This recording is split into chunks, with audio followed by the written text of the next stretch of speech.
Hello students, इस video में elasticity जो चैप्टर है उस चैप्टर का एक टॉपिक है स्ट्रेन, उसको स्टडी करते हैं। उसके बाद टाइप्स देखेंगे और फर्दर आगे देखेंगे। नेक्स्ट टॉपिक देखो, the change in dimension of a body per unit original dimension is called strain. अब इसको समझो। जैसे अगर कोई बॉडी अंडर एक्सटर्नल फोर्स होगा तो उसमें क्या क्या चेंज हो सकता है। उसके लेंथ में चेंज हो सकता है, वॉल्यूम में चेंज हो सकता है, शेप में चेंजिंग हो सकता है। तो स्ट्रेन को हम डिफाइन करते हैं इस तरह से, the ratio of change in dimension to the original dimension. यानी कि जब कोई बॉडी अंडर एक्सटर्नल फोर्स होगा, राइट, तो उसके लेंथ में चेंज हो सकता है, उसके वॉल्यूम में चेंज हो सकता है, उसके शेप में चेंज हो सकता है। तो जो चेंज होगा डायमेंशन में, उस चेंज में ओरिजिनल डायमेंशन से जब डिवाइड कर देंगे तो जो रेशियो फाइंड आउट होगा, that ratio is called strain. So a strain is now defined as the ratio of change in dimension to the original dimension. But here I have written the change in dimension of a body per unit original dimension is called a strain. Both have same meaning. Now types of strain: longitudinal strain. Longitudinal strain occurs when there is a change in the length of a wire. In the length of a body means length of a wire. अगर किसी wire के length में change होता है under external force, तो हम समझते हैं कि उसमें लॉन्गिट्यूडिनल स्ट्रेन प्रोड्यूस हुआ है. So we can write here longitudinal strain is equal to change in length divided by original length, which is equal to change in length means delta L and original length means L. So we have written here delta L upon L. Next, volume strain. Volume strain is the ratio of change in volume to the original volume. So I have written here volume strain is equal to delta V upon V, but we have put here minus sign because under force, under normal stress, volume of a body what increases or decreases? Decreases. If the volume decreases, then you must put minus sign before this. Okay. Now third, shear strain और shearing strain. तो यहां पर क्या करेंगे, एक section है cube का, उसको कंसीडर करते हैं और उसके लोअर जो फेस है उसको फिक्स करते हैं और अपर जो फेस है उस पर टेंजेंशियल, है ना, स्ट्रेस अप्लाई करते हैं. तो टेंजेंशियल स्ट्रेस अप्लाई जब करेंगे तो शेप चेंज होगा, राइट. और जब शेप चेंज होगा तो देखो यह जो एंगल है फाई है, तो यहां भी एंगल फाई है. तो ये जो फेस है अब उसका नया, है ना, पोजीशन देखो, ये हो गया. तो इस फाई को ही कहेंगे शियर स्ट्रेन और shearing strain. This phi can be calculated as tan phi. We know that tan phi is equal to delta x by L. Tan phi is equal to delta x by L, means perpendicular by base. For a small value of phi, you know that tan phi is equivalent to phi. For a small value of phi, tan phi is equivalent to phi. So shear strain is phi is equal to delta x upon L. It is clear?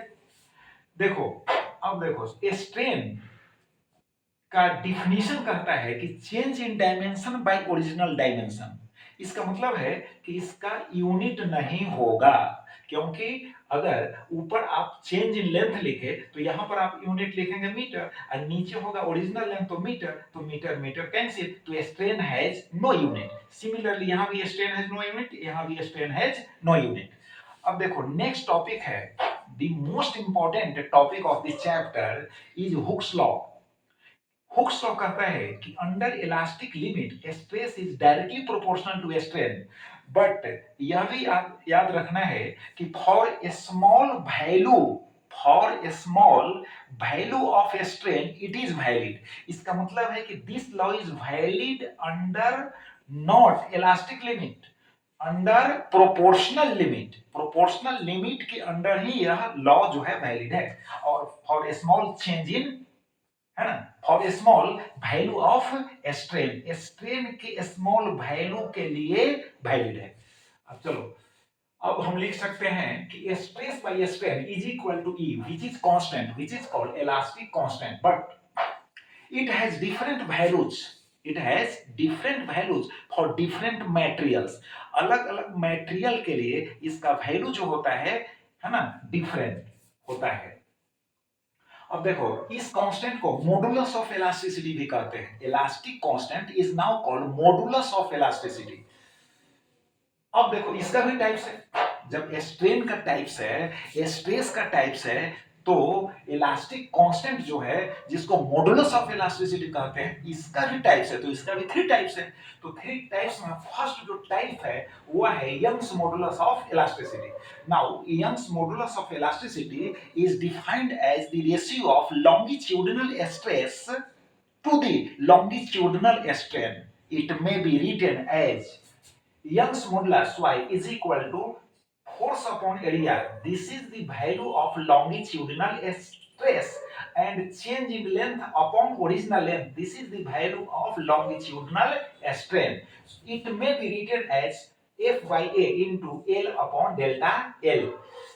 अब देखो, F का value कितना लिखे, mg। अगर wire को, अगर हम किसी वेट से एक अगर छोर को फिक्स कर देते हैं और दूसरे छोर से किसी लोड को अगर सस्पेंड करते हैं और उस, है ना, लोड के कारण जो है उसके लेंथ में इंक्रीजमेंट होता है, तो हम यहाँ फोर्स के जगह पर क्या लिखेंगे, mg लिखेंगे। और जो क्रॉस सेक्शनल एरिया है, देखो क्रॉस सेक्शनल जो एरिया है, इस एरिया का वैल्यू होगा पाई आर स्क्वायर, क्योंकि यह जो एरिया है सर्कुलर एरिया है, सर्कुलर फेस है, तो इसका एरिया होगा पाई r square.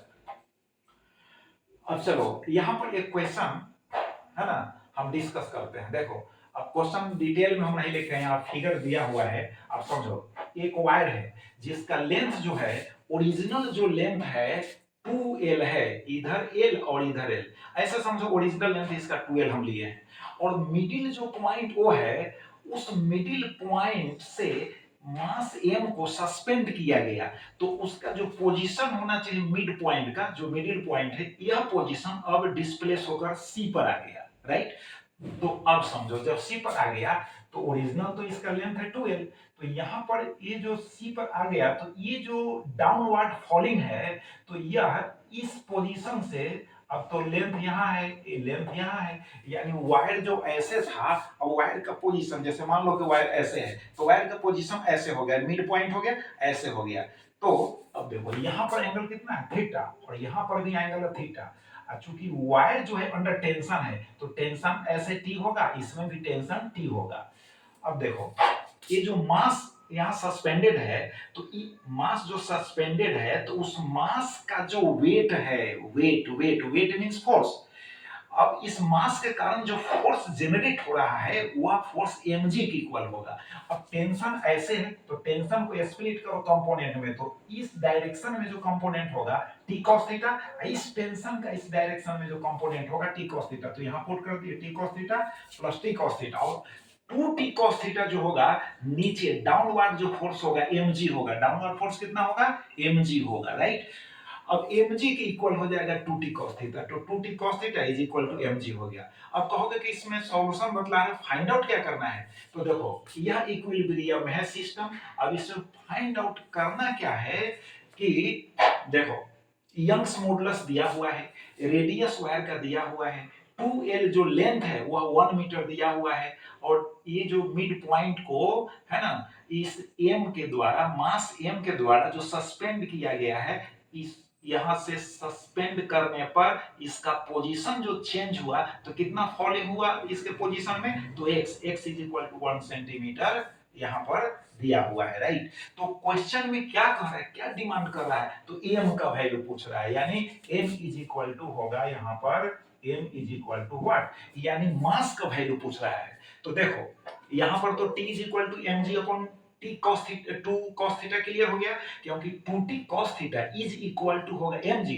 Therefore t is equal to mg upon हो जाएगा 2 cos theta, equation number first. और एक और इक्वेशन t का हम फाइंड आउट करेंगे, दोनों को इक्वेट कर देंगे, है ना, तो मास फाइंड आउट हो जाएगा। तो देखो अब क्या है, अब देखो यहां पर डेल्टा एल हम निकालेंगे, चेंज इन लेंथ। तो चेंज इन लेंथ का मतलब क्या होगा, देखो delta L is equal to AC plus CB, AC length है, अब प्लस हो गया CB, अब पोजीशन, नया पोजीशन है वायर का, तो AC प्लस CB, अब माइनस क्या हो गया AB, ये ओरिजिनल जो लेंथ होगा 2L, इसको है ना सब्ट्रैक्ट कर देंगे, तो हमको डेल्टा एल जो है चेंज इन लेंथ जो है फाइंड आउट हो जाएगा। अब देखो यहां पर देखो AC प्लस CB, AC इस राइट एंगल में देखो AC is equal to under root L square plus x square होगा, क्योंकि हाइपोटेन्यूज है तो इज इक्वल टू, है ना, यानी अंडर रूट होगा परपेंडिकुलर के स्क्वायर प्लस बेस के स्क्वायर,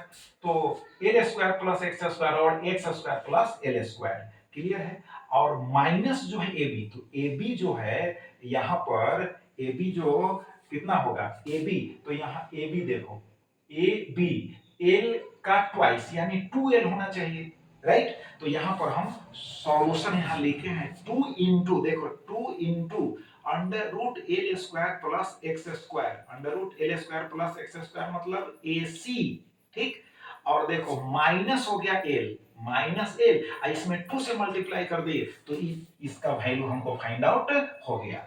अब देखो अब delta L by 2L, original length इसका कितना है, L प्लस एल 2L है, हमको तो स्ट्रेन निकालना है लॉन्गिट्यूडनल, तो 2L से डिवाइड कर दिए, तो 2L से इसका वैल्यू जो यहाँ पर फाइंड आउट हुआ उसमें 2L से डिवाइड कर दिए।